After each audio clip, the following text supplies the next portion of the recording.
Azərbaycan dövlətinin kredit alaraq borca düşdüyü bir neçə nazirlik var. Onlardan biri Hidromelorasiya və Su Agentliyi olub.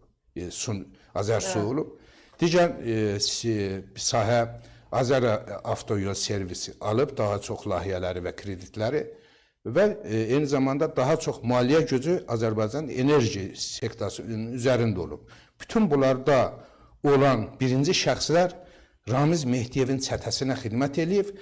Fəthullah Gülen üzərindən qurulmuş çətələşmə, eyni zamanda Soros üzərindən çətələşmə, sonraki dönəmdə Saidin üzərindən qurulmuş çətələşmə əsasında olan kadrolar, gənc kadrolar, batı yönlü kadrolar yenə də Ramiz Ənvəroviçin nəzarətində. Hər kəs də düşünürdü ki, Ramiz Ənvəroviçin kadri Əhməd Əhmədzadə Su Agentliyindən gedir, baş nazirə müşavir gəlir, amma bilmirdilər ki, oraya yenidən təyinat alan ayrı gənc kadrlar yenə də bunların öz adamlarıdır.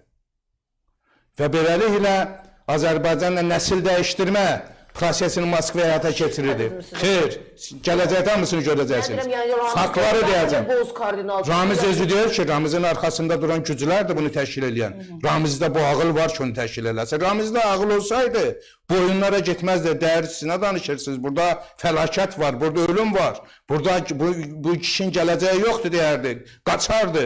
Rusiyanın o gücünə o qədər də inanmazdı. Ağıl yoxdur ki, inandı. Ağıl yoxdur ki, onların bütün əmrlərini yerinə yetirdi. Ramiz Mehdiyev daha nasıl ağıl olacaq? Ramiz Mehdiyev burada sədaqətli qul kimi güclü icraçı olub. Ona nə deyiblər? Hansı paketlər açıb, o paketlər açıb icra edib.